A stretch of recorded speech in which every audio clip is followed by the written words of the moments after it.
नमस्कार, मैं रविश कुमार। शांतिपूर्ण तरीके से विरोध प्रदर्शन करना गैर कानूनी नहीं है और ना ही आतंकी कार्रवाई है। भड़काऊ भाषण और चक्का जाम करना ऐसे अपराध नहीं है कि unlawful activities prevention act UAPA की संगीन धाराएं लगा दी जाएं। दिल्ली हाईकोर्ट के आदेश का यह सार दिल्ली पुलिस के अलावा उन लोगों के सामने आईने की तरह खड़ा है जो सिर्फ इसी बात के लिए अभियान चला रहे थे कि नागरिकता कानून के विरोधी आतंकी साजिश कर रहे थे। दिल्ली दंगों के साजिश करता है। गोदी मीडिया चैनलों के स्क्रीन के आगे बैठकर आपने जिन छात्र छात्राओं के बारे में यह सब कहा या सोचा, आज उन्हीं के मामले में दिल्ली हाई कोर्ट ने जमानत दी है। नताशा नरवाल, दिवांगना कालिता, सफूरा जरगर, गुलफिशा फातिमा, इशरत जहां, खालिद सैफी, आसिफ इकबाल तन्हा, उमर खालिद को दिल्ली दंगों के कई मामलों में आरोपी बनाया गया है, गिरफ्तार भी किया गया है। अगर आप पिछले एक साल की अदालतों की टिप्पणियों और आदेशों को देखेंगे तो पाएंगे कि एक साल से यह बात कही जा रही है कि पुलिस ने कोई ठोस सबूत पेश नहीं किए हैं। सबूत न तब थे और न अब हैं। इसके बाद भी इन्हें जेल में रखने के लिए यूएपीए की धाराएं लगा दी गईं ताकि जमानत आसानी से मिले ही ना। एक साल पहले इसी जून में सफूरा जरगर को जमानत इसलिए मिल गई क्योंकि सफूरा गर्भवती थीं। पूरा एक साल इनका निकल गया सलाखों के पीछे। आज दिल्ली हाई कोर्ट ने नताशा नरवाल, दिवांगना कालिता और आसिफ इकबाल तन्हा को यूएपीए के मामले में जमानत दे दी है। दिल्ली हाई कोर्ट ने कहा है कि भड़काऊ भाषण और चक्का जाम करना आतंकी कार्रवाई नहीं है। क्या यह बात पुलिस नहीं जानती थी? क्या यह बात गोदी मीडिया नहीं जानता था? इन नौजवानों पर जो बीती है उसकी भरपाई कोई नहीं करेगा। हम जानते हैं कि जमानत मिली है, फैसला नहीं आया है, लेकिन अदालत की कई टिप्पणियां इस बात से भरी पड़ी हैं कि इन पर जो आरोप लगाए गए हैं उनके ठोस साक्ष्य नहीं हैं। जिन धाराओं में गिरफ्तार किया गया है उसके स्पष्ट आरोप भी नहीं है चार्जशीट में। इतनी यातना झेलने के बाद कोई इस तरह मुस्कुराते हुए हवा में हाथ लहरा सकती है, यह बात सभी को समझ नहीं आएगी। उन्हें तो बिल्कुल नहीं, जो ना पहले शर्मिंदा हुए और ना अदालत के फैसले के बाद शर्मिंदा होंगे। यह तस्वीर उस वक्त की है जब नताशा नरवाल अपने पिता महावीर नरवाल के अंतिम संस्कार के बाद तिहाड़ लौटी थीं। तिहाड़ के बाहर नताशा नरवाल की यह मुस्कुराती हुई तस्वीर उस दिन के लिए है जब वो आपके सामने होंगी और आपकी नजर नीची होगी। दिल्ली हाईकोर्ट की टिप्पणी सामान्य नहीं है कि नताशा पर लगाए गए आरोप आतंकी कार्रवाई की पुष्टि नहीं करते हैं। विरोध प्रदर्शन कर सामान्य नागरिक धर्म निभाने वाली नताशा जैसी लड़की को आतंकवादी बनाने की नाकाम कोशिश हुई। आज के इस दिन को देखने के लिए नताशा के पिता महावीर नरवाल इस दुनिया में नहीं हैं, जिन्हें अपनी बेटी की बेगुनाही और इंसाफ के सिस्टम पर यकीन था। इसी मई में उनका निधन हो गया। कोविड ने जब उन्हें जकड़ा तो बेटी को उनसे मिलने की जमानत नहीं मिली। उनके निधन के बाद नताशा को जमानत मिली ताकि वह अंतिम संस्कार में शामिल हो सके। नताशा ने ही पिता का अंतिम संस्कार किया। 32 साल की नताशा जानती होगी कि राज्य ऐसी यातनाएं न जाने कितने निर्दोष नागरिकों को देता रहा है। वह भी उन्हीं असंख्य लोगों में से एक है। इस देश में आम नागरिकों को फर्जी मुकदमों में फंसाना जितना आम है उतना दुनिया में शायद ही किसी देश में हो। फर्जी मुकदमों में लोग 20-20 साल तक जेल में रहने के बाद बरी हुए हैं। तिहाड़ के बाहर उसकी मुस्कुराती हुई तस्वीर दरअसल आपके लिए है कि इसी आसानी से किसी को भी आतंकी बना दिया जा सकता है, जेल में बंद किया जा सकता है। इस पर हंसने के सिवा कोई और क्या भी कर सकता है। नताशा नरवाल को एफआईआर नंबर 48, एफआईआर नंबर 50 में जमानत मिल चुकी थी। आज एफआईआर नंबर 59 में जमानत मिली है। इसी एफआईआर में यूएपीए की धाराएं लगाई गई हैं। आतंक के मामले में इसकी धाराएं लगाई जाती हैं ताकि जमानत मुश्किल से मिले। नताशा नरवाल, दिवांगना कालिता और आसिफ इकबाल तन्हा को जमानत देते हुए दिल्ली हाई कोर्ट ने कहा है कि हमें यह कहना पड़ रहा है कि ऐसा लगता है कि असहमति को कुचलने की बेचैनी में राज्य की सोच में प्रदर्शन करने के संवैधानिक अधिकार और आतंकवादी गतिविधियों के बीच अंतर की रेखाएं धुंधली हो गई हैं। अगर इस तरह की सोच को और बढ़ावा मिला तो वह हमारे लोकतंत्र के लिए एक उदास दिन होगा। कोर्ट ने कहा कि शांतिपूर्ण प्रदर्शन एक संवैधानिक अधिकार है, गैर कानूनी नहीं है। अगर उनके द्वारा किए गए कृत्य और उसके सबूत प्रत्यक्ष रूप से यूएपीए की धाराओं के तहत इल्जाम नहीं है तो शांतिपूर्ण प्रदर्शन को यूएपीए के तहत आतंकवादी गतिविधि करार नहीं दे सकते। पिछले साल सितंबर में जब दिल्ली पुलिस ने 17,500 पन्नों की चार्जशीट दायर की थी, तब कहा था कि चक्का जाम लोकतांत्रिक नहीं है। चार्जशीट में लिखते हुए उस अफसर ने खुद को शाबाशी तो दी होगी या इतिहास का डर लगा होगा थोड़ा सा कि आने वाले वक्त में जब इस चार्जशीट पर किताबें लिखी जाएंगी तो उसका नाम किस तरह से दर्ज होगा। दरअसल उसने इतना नहीं सोचा होगा। आखिर दिल्ली पुलिस ठोस सबूत क्यों नहीं पेश कर पाई? दिल्ली हाईकोर्ट ने कहा कि नताशा के ऊपर भड़काऊ भाषण देने, चक्का जाम की प्लानिंग करने, महिलाओं को प्रदर्शन करने के लिए उकसाने जैसे आरोप लगाए गए, लेकिन अदालत को कोई ठोस प्रमाण नहीं मिला जिससे पता चले कि याचिकाकर्ता ने हिंसा भड़काने की कोशिश की। आतंकी कार्रवाई की तो बात ही छोड़ दीजिए।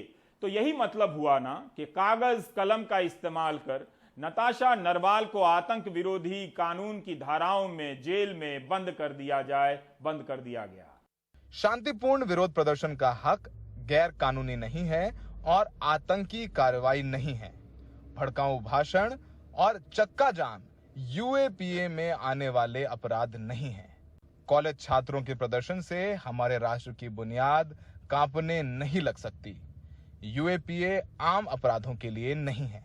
दिल्ली हाईकोर्ट ने ये सारी बातें दिल्ली दंगों के आरोप में गिरफ्तार किए गए 3 छात्रों को बेल देते हुए कही। इसी के साथ साल भर से जेल में बंद 24 साल के छात्र आसिफ इकबाल, 32 साल की जेएनयू छात्रा नताशा नरवाल और 31 साल की देवांगना कलिता को यूएपीए में बेल मिल गई। ये बहुत ही महत्वपूर्ण जजमेंट है। तो दिल्ली हाईकोर्ट ने यही बोला है कि सिर्फ यूएपीए की धारा लगा देने से कुछ नहीं होता। हमको देखना होगा कि क्या कोई ऐसा टेररिस्ट एक्ट एलिज है। सिर्फ प्रोटेस्ट करना, भड़काऊ भाषण भी देना या चक्का जाम भी करना, इनको टेररिस्ट एक्ट नहीं कहा जा सकता। दिल्ली पुलिस का आरोप है कि आसिफ इकबाल, देवांगना कलिता, नताशा नरवाल ने अपने साथियों के साथ मिलकर पूरा दंगा गढ़ा। धार्मिक उन्माद फैलाने के लिए भड़काऊ भाषण दिए गए। सुनियोजित ढंग से दिल्ली में सड़कें बंद कराई, जिससे धार्मिक दंगे भड़के और 50 से ज्यादा लोगों की मौत हुई। पिछले दिनों नताशा नरवाल के जेल में रहते ही उसके पिता की कोरोना से मौत भी हो गई थी। दिल्ली हाईकोर्ट के इस फैसले का असर यूएपीए केस में बंद दूसरे आरोपियों की बेल पर भी पड़ेगा, जिसमें से उमर खालिद, मिरान हैदर, खालिद सैफी जैसे लोग हैं। दिल्ली हाईकोर्ट के इस आदेश ने एक बात तो साफ कर दी है कि जो प्रदर्शन करने का अधिकार है उसके तहत अगर प्रदर्शन किया जाता है, सड़कें जाम की जाती हैं या फिर उत्तेजक भाषण भी दिए जाते हैं, तो इसका मतलब ये नहीं है कि प्रदर्शन करने वाले या उत्तेजक भाषण देने वाले आतंकवादी हो जाते हैं या फिर आतंकवादी गतिविधि में संलिप्त हो जाते हैं। और हम सबको याद होगा कि दिल्ली पुलिस ने जब चार्जशीट फाइल की थी यूएपीए में, तो उन्होंने कहा था कि ये चक्का जाम करना अलोकतांत्रिक है। सहयोगी मनु नायर के साथ दिल्ली में सौरभ शुक्ला, एनडीटीवी इंडिया। उम्मीद है आप नागरिक जस्टिस सिद्धार्थ मृदुल और जस्टिस अनूप जे भंभानी का यह जजमेंट पढ़ेंगे तो इस बात के लिए शर्मिंदा होंगे कि एक कानून के खिलाफ प्रदर्शन करने के जायज संवैधानिक अधिकारों के लिए किसी नागरिक को इतनी सख्त सजा मिली। इन छात्र छात्राओं को आतंकी साबित करने का प्रयास हुआ। नताशा के पिता महावीर नरवाल के एक एक पल की कल्पना कीजिए जब उनकी बेटी जेल में है और उनकी सांसें उखड़ रही होंगी। जेल कोई इतने खौफ की चीज़ नहीं है। क्या खौफ है जेल का? रह लेंगे। जैसे she is looking after a library, jail library not this days. So हमने कहा कि हम किताबें भेजेंगे तुम्हारे लिए, गिफ्ट करेंगे तुम्हारी किताब को। उर्दू सीख के आएगी, हमने बुक्स तैयार कर ली हैं उसके लिए उर्दू की। उसको चैंपियन तो ना कहें सफरिंग का, लेकिन साथी तो जरूर है। And that's why I am really proud of. Mahavir Narwal को याद किए बगैर नताशा नरवाल की कोई कहानी पूरी नहीं हो सकती, न जेल की न बेल की। कारवाए मोहब्बत ने उन पर यह डॉक्यूमेंट्री न बनाई होती तो आपके सामने ऐसा अद्भुत पिता होता ही नहीं, उनकी कहानी भी गायब कर दी जाती।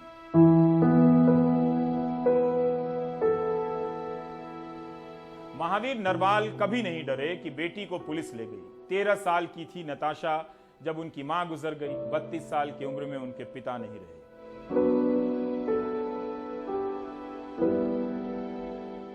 अपनी बेटी के साथ किस तरह कोई खड़ा हो सकता है, यह उन पिताओं के लिए आश्चर्यजनक है जो नताशा की कहानी देखकर अपनी बेटियों को रोकने की प्लानिंग कर रहे होंगे कि तुम्हें ज्यादा बोलने की जरूरत नहीं है। उन्हें खुद से पहले यह पूछना चाहिए कि क्या उन्हें ऐसा सिस्टम चाहिए।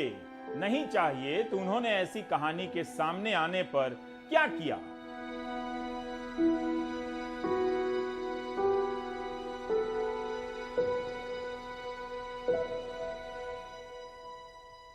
नताशा और देवांगना की गिरफ्तारी के वक्त कैसी कैसी खबरें चलाई गई कि ताहिर के दंगा ब्रिगेड से पिंजड़ा तोड़ का कनेक्शन है। पिंजड़ा तोड़ और दिल्ली दंगों की फंडिंग का सोर्स एक ही है। पिंजड़ा तोड़ की ही सदस्य हैं देवांगना और नताशा। इस तरह की खबरें चलाई गईं और अब कोई सबूत नहीं है पेश करने के लिए। दिल्ली हाई कोर्ट ने कहा है कि हमने स्पेशल कोर्ट के तर्कों से गुजरते हुए खास नजरिया देखा। याचिकाकर्ता पिंजड़ा तोड़, Delhi protest support group, warriors और औरतों का इनकलाब जैसे कई समूहों और व्हाट्सएप ग्रुप की सदस्य थी और एक बड़ी साजिश का हिस्सा थी और साजिशकर्ताओं से संपर्क में थी और इस वजह से उन्हें दोषी पाया गया। लेकिन कोर्ट ने आगे कहा है कि किसी इंडिपेंडेंट अथॉरिटी का ऐसे निष्कर्ष पर पहुंचने का कोर्ट के खुद के निष्कर्ष पर कोई असर नहीं होना चाहिए, फिर चाहे ऐसे रिव्यू के तहत यूएपीए की कार्रवाई करने की अनुमति को केंद्र सरकार ने ही क्यों ना दी हो। कोर्ट के अपने कानूनी आकलन में ऐसी किसी अथॉरिटी के रिव्यू और संतुष्टि का असर नहीं पड़ना चाहिए और खास तौर पर जब वो यूएपीए जैसे गंभीर मामले में आकलन कर रहा हो, क्योंकि इसके तहत इल्जाम बहुत संगीन होते हैं और सजा बहुत कठोर।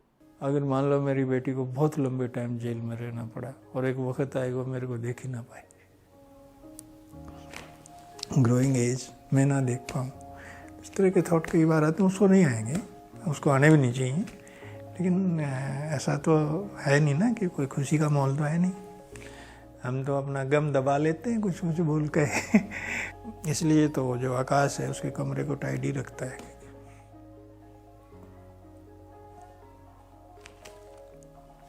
जब वो आएगी तो उसका कमरा ठीक ठाक मिलना चाहिए।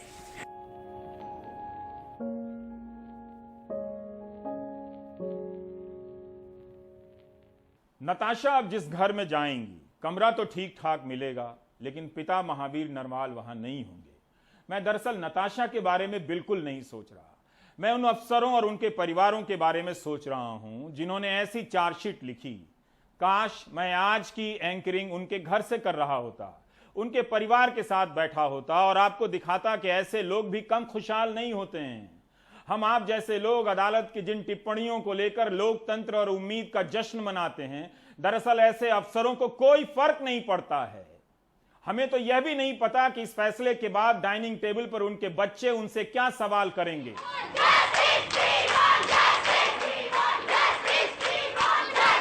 दिल्ली हाईकोर्ट ने कहा है कि जिन संगठनों को खतरनाक रूप में पेश किया गया है, उनमें अदालत को ऐसा नहीं लगा कि ये सब यूएपीए की धाराएं 15, 16, 17 के तहत अपराध बनते हैं। मतलब यूएपीए के तहत आतंकवाद के दोष लगाने का कोई आधार नहीं बनता, ना ही कोई ठोस इल्जाम लगाया गया है।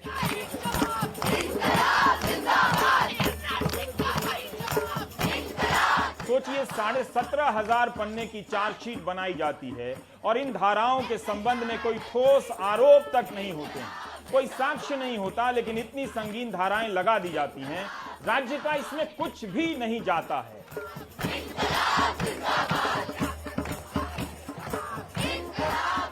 पुलिस का कुछ नहीं जाता है, गोदी मीडिया का कुछ नहीं जाता है।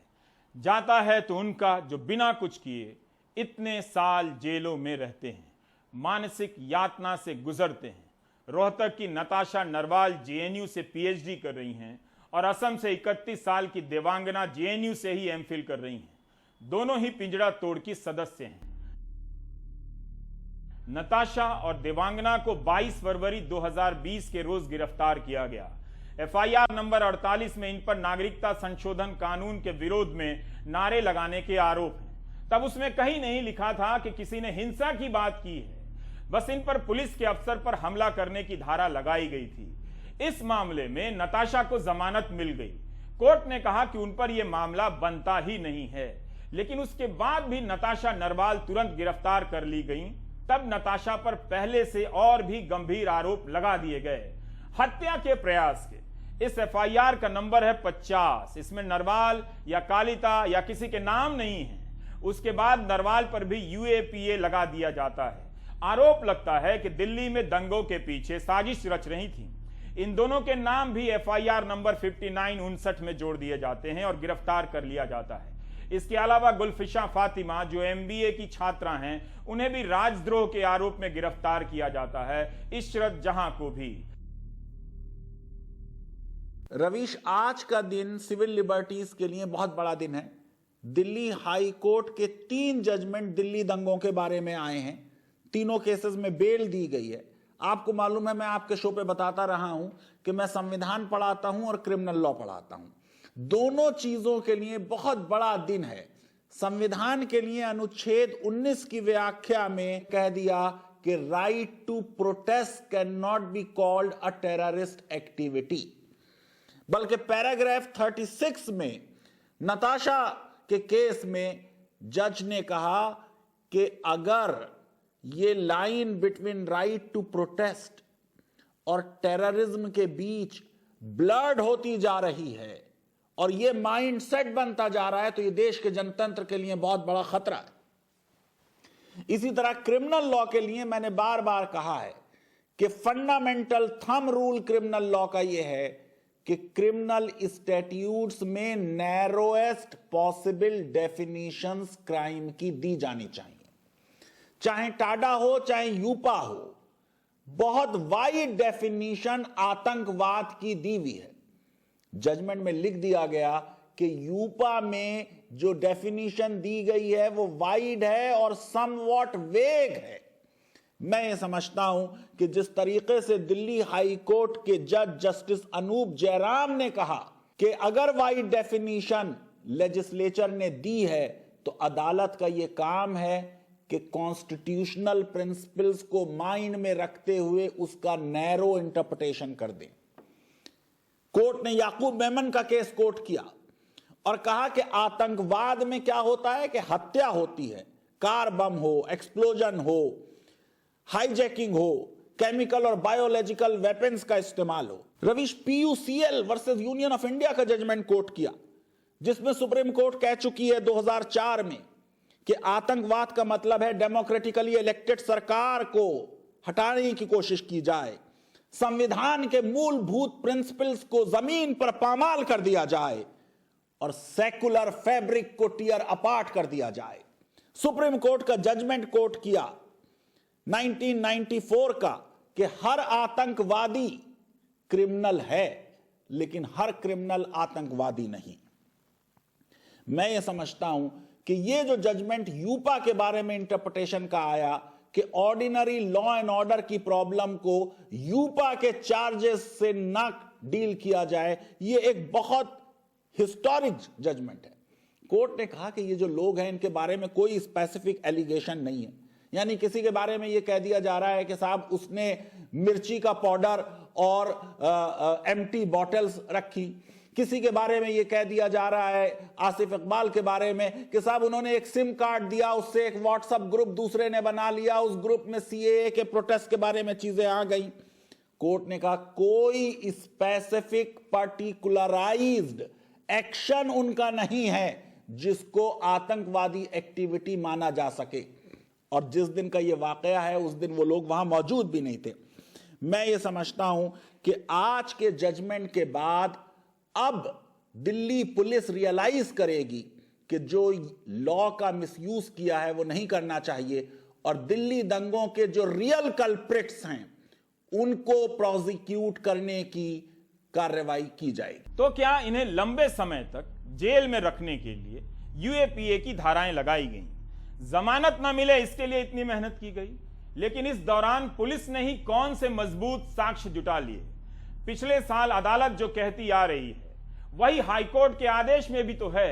पिछले साल सितंबर में एफआईआर नंबर 50 यानी जाफराबाद मामले में दिल्ली हाईकोर्ट ने देवांगना कालिता को बेल देते हुए कहा था कि जांच एजेंसियां ऐसा कोई भी साक्ष्य नहीं दे पाई हैं जिससे यह साबित होता हो कि देवांगना के किसी भाषण ने एक समुदाय की महिलाओं को भड़काया हो या फिर उनके भाषण से हिंसा भड़की हो जिससे जान माल का नुकसान हुआ हो। इसी कोर्ट ने नताशा नरवाल के मामले में कहा कि जो वीडियो दिल्ली पुलिस ने कोर्ट में दिखाए हैं उनसे नहीं साबित होता है कि नताशा हिंसा में शामिल थी या हिंसा को भड़का रही थी। नताशा नरवाल और दिव्यांगना कालिता के साथ जामिया के छात्र आसिफ इकबाल तन्हा को भी बेल मिली है। 24 साल के आसिफ इकबाल तन्हा झारखंड के हजारीबाग से हैं, गरीब परिवार से आते हैं और दिल्ली में अपनी पढ़ाई का खर्चा खुद उठाते हैं। जामिया मिलिया इस्लामिया में फारसी भाषा की पढ़ाई कर रहे हैं। दिल्ली दंगों के मामले में आरोपी बना दिए गए, 1 साल से जेल में हैं। कोर्ट ने आसिफ को जमानत देते हुए कहा कि चार्जशीट में जिन बातों का हवाला दिया गया है उसमें ऐसा कुछ नहीं जिससे लगे कि आसिफ साजिशकर्ताओं का नेतृत्व कर रहा था। इस आदेश को पढ़कर आपको गर्व हो सकता है, लेकिन अफसोस भी होता है और शर्म भी आती है कि एक आंदोलन को कुचलने के लिए तमाम मर्यादाओं को कुचलकर इन्हें किस तरह से आरोपी बनाया गया और जेल में डाल दिया गया। दिल्ली पुलिस न वीडियो पेश कर पाई और न ऐसे सबूत पेश कर पाई जिससे लगे कि उसके आरोपों में दम है। फिर भी दिल्ली पुलिस को चिंता इस बात की थी कि उमर खालिद और खालिद सैफी को हथकड़ियों में बांधकर पेशी के लिए लाया जाए।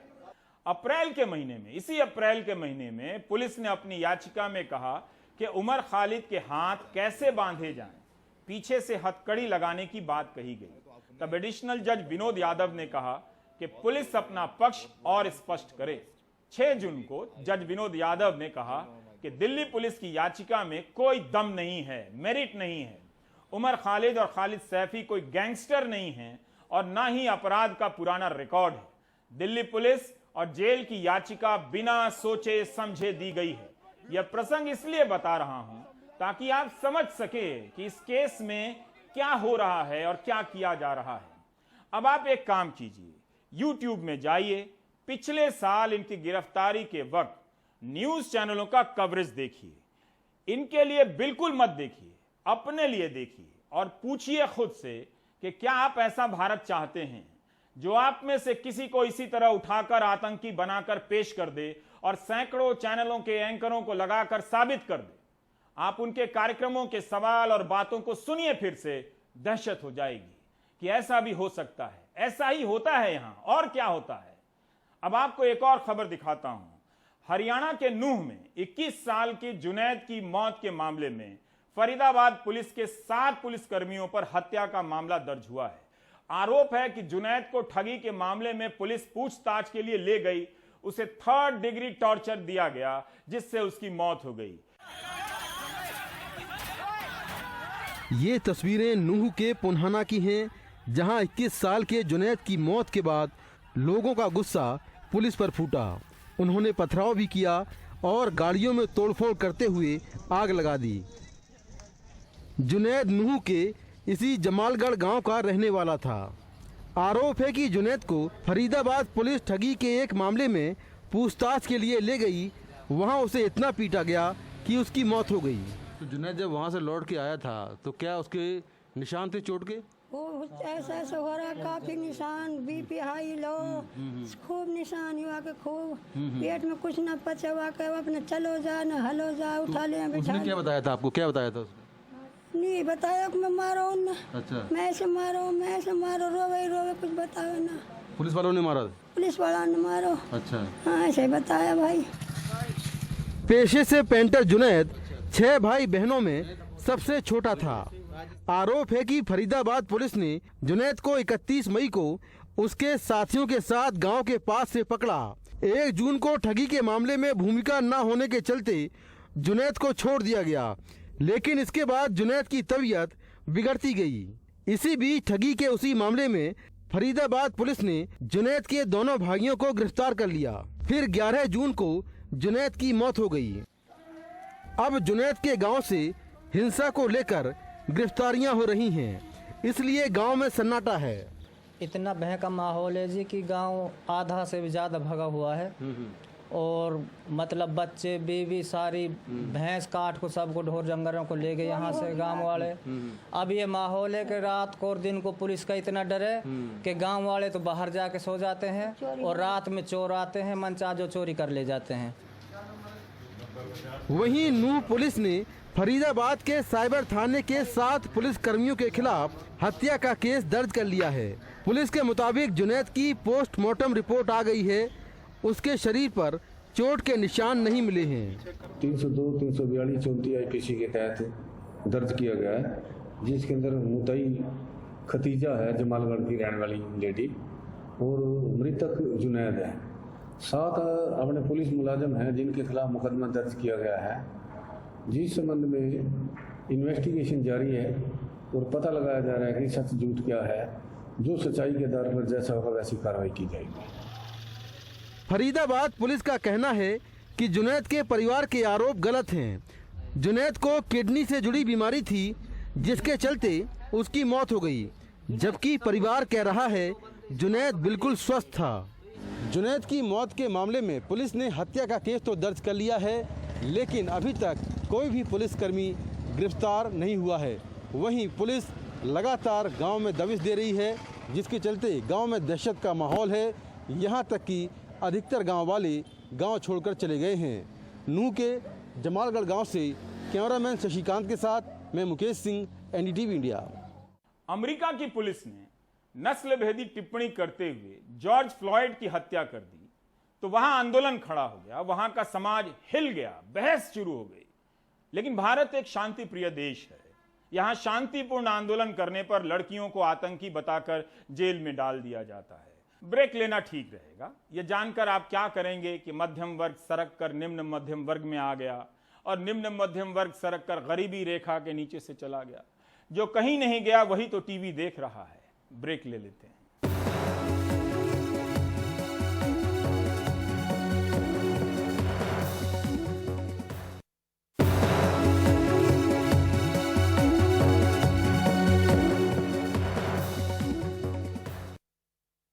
मध्य प्रदेश की राजधानी भोपाल में एक साल के भीतर 200 अस्पताल खुल गए। सरकार को पहले से चल रहे सरकारी अस्पतालों के लिए 5000 डॉक्टर नहीं मिल रहे हैं। अनुराग द्वारी ने सोचा कि 200 अस्पताल कैसे खुल गए, इनके लिए डॉक्टर नर्स कहां से आए होंगे। बस इसी एक सवाल से शुरू हुई रिपोर्ट जहां पहुंची है वहां आपको ले जाना चाहता हूं। एक ही डॉक्टर 8 से 10 अस्पतालों में रेजिडेंट डॉक्टर के नाम से रजिस्टर्ड है। मल्टी स्पेशलिटी अस्पताल का लाइसेंस है, लेकिन एक अस्पताल में एक डॉक्टर तक नहीं है। ये भोपाल के ऐशबाग इलाके में बना भारती मल्टी केयर अस्पताल है। अप्रैल 2021 में रजिस्ट्रेशन हुआ। यहाँ general surgery, internal medicine, gynaecology जैसी कई सेवाएं हैं, कम से कम कागजों पर। सिर्फ 2 बेड लगे हुए हैं और एक ICU भी है यहाँ पर छोटा सा, और जो इस तरफ में यहाँ पर भी ICU में भी 3 छोटे छोटे बेड लगे हुए हैं, इसीलिए ICU में और कोई सुविधाएं है नहीं। डॉक्टर्स विजिट करते हैं यहाँ पर? जी सर, विजिट वाले भी हैं, इसके बाद में जिनका रजिस्ट्रेशन लगा हुआ है वो भी हैं। जो भारतीय मल्टी केयर हॉस्पिटल का बोर्ड आप देखेंगे, यहाँ पर नेत्र रोग, general surgery, general medicine, pathology, हड्डी रोग, चर्म रोग, फिजियोथेरेपी, बाल नवजात शिशु चिकित्सा, नर्सरी, और इनको एलोपैथी का लाइसेंस मिला हुआ है। ये भोपाल का ही आशा मल्टी स्पेशलिटी अस्पताल है। अप्रैल 2021 में रजिस्ट्रेशन हुआ। दस्तावेजों के मुताबिक यहाँ gastro, general surgery, gynaecology, orthopaedic, endocrinology जैसी कई सेवाएं हैं। यहाँ भी कम से कम कागजों पर ही। ICU है, बस सिलेंडर ऐसे ही रखा हुआ है और तो कुछ है ही नहीं। ICU का बोर्ड लगा, सिलेंडर है। ये रेट चार्जेज हैं यहाँ पर।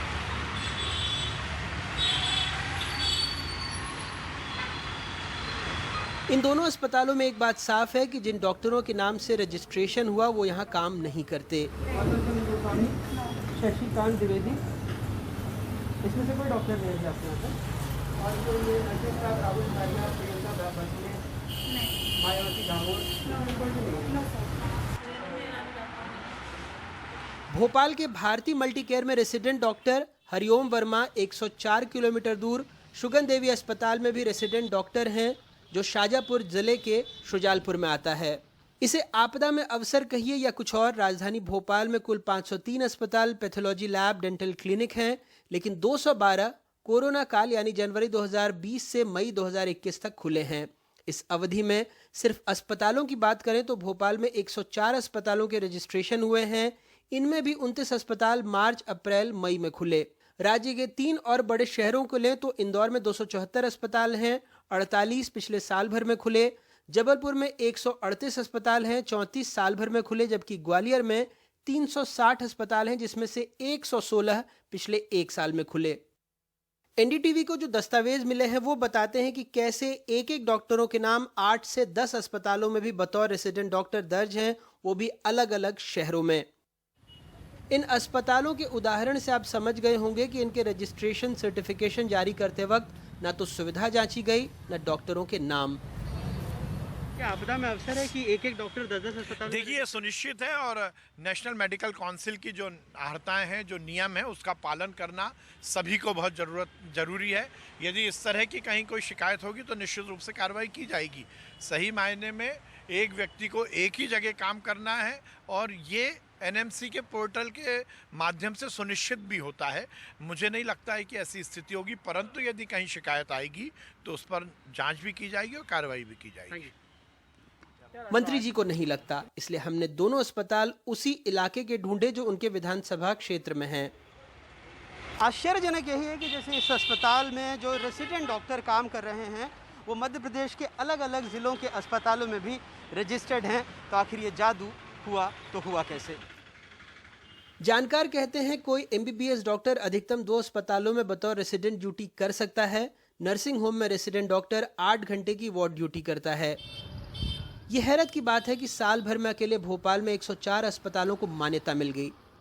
जाहिर सी बात है, सरकारी किताब में उन्होंने सारे नियम कम से कम कागजों पर पूरे किए होंगे, लेकिन सरकारी अस्पतालों में कोरोना ड्यूटी पर तैनात डॉक्टरों को 18 घंटे ड्यूटी करनी पड़ रही है। वजह है डॉक्टरों की कमी।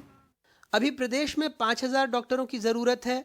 13 मेडिकल कॉलेज में 1000 तो सरकारी अस्पतालों में 4000 डॉक्टरों के पद खाली हैं। 16,000 नर्सिंग स्टाफ की कमी है। वैकेंसी भी निकली लेकिन कोई नहीं आया। देश में अभी 11,082 लोगों पर औसतन एक सरकारी डॉक्टर है। मध्य प्रदेश में 16,996 लोगों पर एक डॉक्टर, जबकि WHO के मुताबिक 1000 लोगों पर एक डॉक्टर होना चाहिए। लेकिन ऐसा कैसे हुआ कि इन अस्पतालों ने सारी शर्तें पूरी कर दी, वो भी तब जब राज्य के तमाम जिला अस्पतालों में 794 ICU बेड थे और मेडिकल कॉलेजों में 3,660 और उन्हें डॉक्टर नहीं मिल रहे थे।